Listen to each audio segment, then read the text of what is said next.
Questions 11 through 20 on the 2006 Grade 9 Pascal Math Contest. When x equals 9, which of the following has the largest value? Well, when x is 9, the root of 9 will be 3. X over 2 is 9 over 2, which is 4.5. X minus 5, 9 minus 5, which is 4. 40 over x is 40 over 9, which is about 4.4 approximately. And x squared over 20 would be 9 squared over 20, which is 81 over 20, which is a little over 4, about 4.05. So, which of these is the largest? Well, it's this one right here, choice B for number 11. The lengths of three sides of a triangle are 7, x plus 4, and 2x plus 1. The perimeter of the triangle is 36. What is the length of the longest side of the triangle? So the perimeter is the sum of the sides, which is x plus 4 plus 2x plus 1 plus 7. And they tell you that is equal to 36. So adding this, let's see here, 3x plus 12. And then if you solve this, you get 24 is equal to 3x, and therefore x is equal to 8. Okay, so what is the length of the longest side? Well, let's figure out what the sides are. First of all, 7, well, that's already just 7. The other side is x plus 4, which would be 12. The final side, 2x plus 1, is 17. Well, the longest side is 17, so number 12, the answer is C. If Corina had added the numbers P and Q correctly, the answer would have been 16. By mistake, she subtracted Q from P. Her answer is 4. What is the value of P? P plus Q is 16. But they tell you that P subtract Q is equal to 4. So this is our system of equations. Very quickly, you can add these, and you'll get 2P. The Q's cancel, and you get 20. And P, therefore, is equal to 10. So number 13, the answer is 10, which is choice D. If a half plus 2/3 plus 3/4 plus n over 12 is 2, what is the value of n? So we got ourselves a fractional question. So we're taking us back to elementary school. And here we go, common denominator. So this one looks like 6 plus 4 times 2, which is 8, plus 3 times 3, which is 9, plus n, and that equals 2. So the numerator becomes 6 plus 8, 14, 14 plus 9 is 23, plus n, cross multiply, 12 times 2 is 24. 23 plus n is equal to 24, so therefore n is equal to 1. So 14, the answer is 1, and that would be choice E. From 7:45 to 9:30 p.m., Jim drove a distance of 84 kilometers at a constant speed. What was his speed in kilometers per hour? So speed is equal to distance over time. His distance is 84. His time in hours, let's see here, 1 hour and 45 minutes, right? 1 hour and 45 minutes. So we have to figure that out in hours. So that's 160 plus 45, 105 minutes divided by 60, and that's 1.75. So that's the number of hours, the time in hours. So we got kilometers here, hours there. 84 divided by 1.75 is 48 kilometers per hour. So in number 15, the answer is E. An unusual die has the numbers 2, 2, 3, 3, 5, and 8 on its 6 faces. 2 of these dice are rolled. The 2 numbers on the top faces are added. How many different sums are possible? All right, so we got die number 1, and we've got the second dice. And when you roll them, each of these numbers could appear on either one. So for example, I'll just give you the very first one. If you roll this one, it could be a 2. Any one of these 6 numbers could appear on there. And if you roll this one, again, same thing. Any one of those 6 could appear on this one. So this could be, let's say, an 8.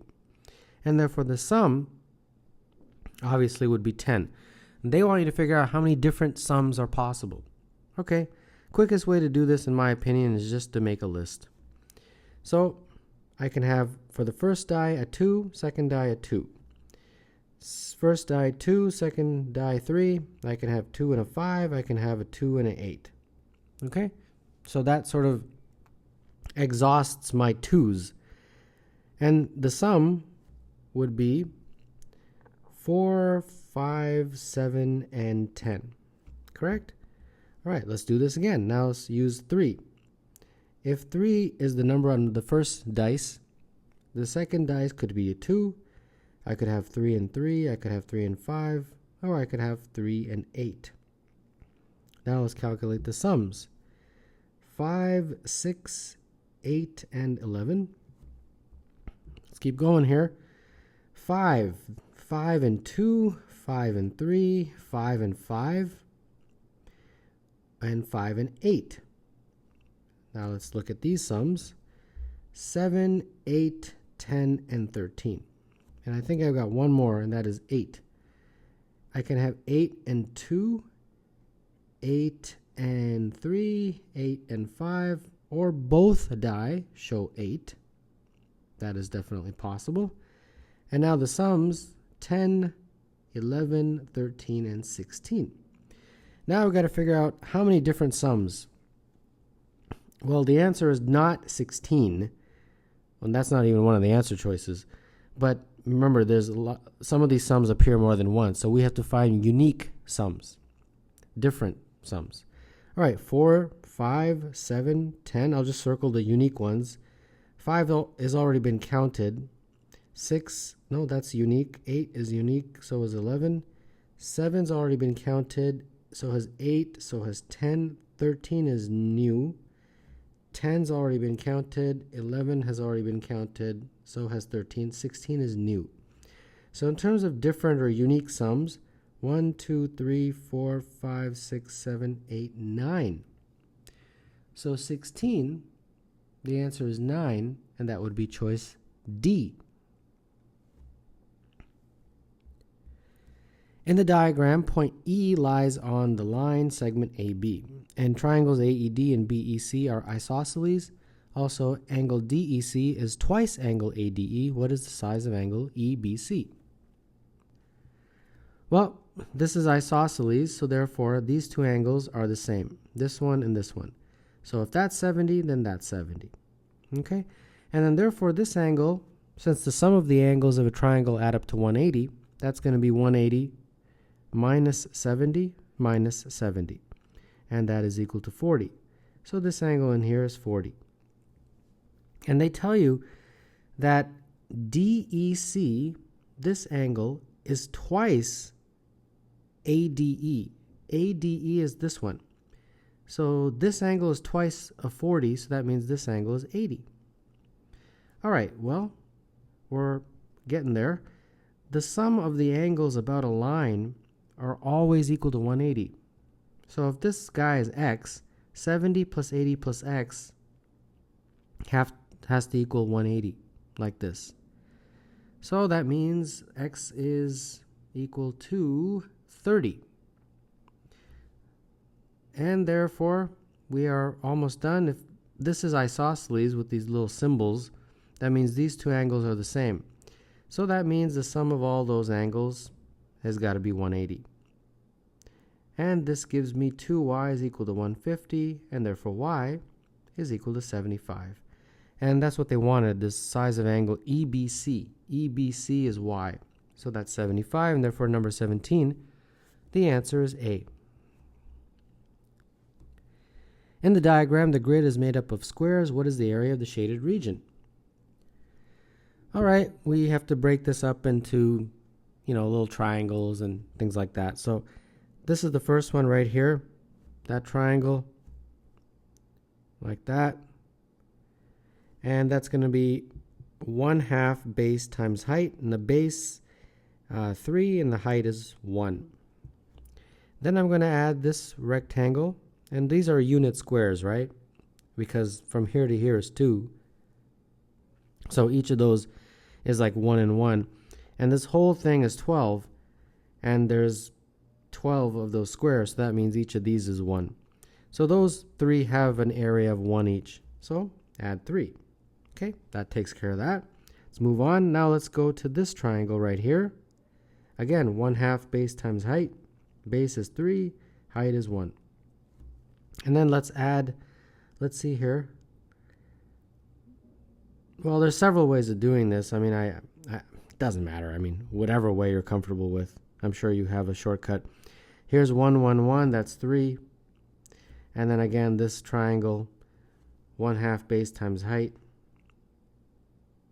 And this little guy, 2 of those, so plus 2. And then finally, one small triangle, 1/2 base times height with a base of 3 and a height of 1. All right, whatever way you feel comfortable, as long as you get the right answer. So this looks like 3 over 2 plus 3 plus 3 over 2 plus 3 plus 3 over 2 plus 2 plus 3 over 2. So this adds up to, let's see, 3, 3, and 2. That's 8. 3 over 2, 3. That looks like 6. So that's 14. So there you go. Number 18, the answer is 14, and that would be choice C.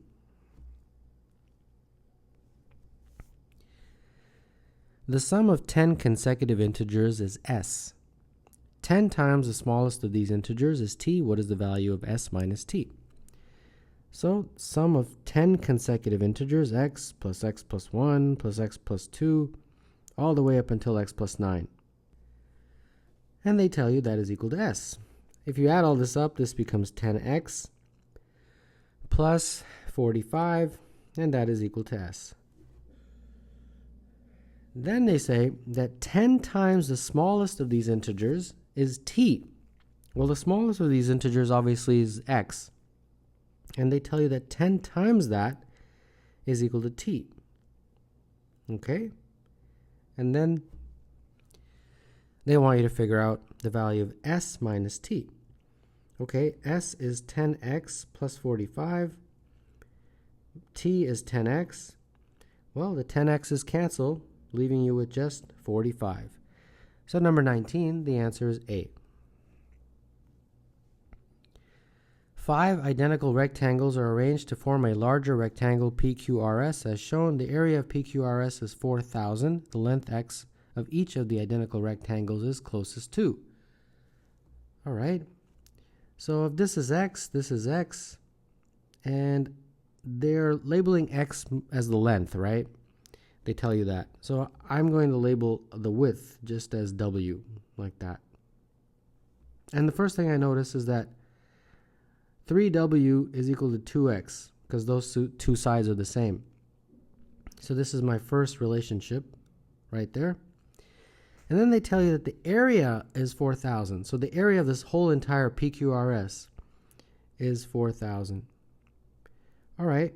So how do I figure out the area? It would be 3w times, let's see here, I think that's a w right there. That's the width. So x plus w is equal to 4,000.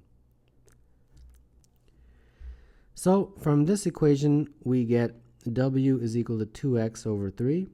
And we can substitute that in here. So we got 2x over 3. And then x plus w, which is 2x over 3, like this. And that's it. We've got one variable, so we can now solve. This looks like just 2x. And in this one, if you add this fraction, 3 and 3, we'll get 5x over 3. And that's equal to 4,000. So 2x times 5x is 10x squared. 3 times 4,000 is 12,000. So that looks like x squared is equal to 1200. And if you take the square root of 1200, you will get approximately 34.6. And they're saying each of x is closest to. Okay, so they don't want you to figure out the exact value. They just want you to round it up to the nearest integer. And of the answer choices, the closest one is 35. So that would be choice A for number 20.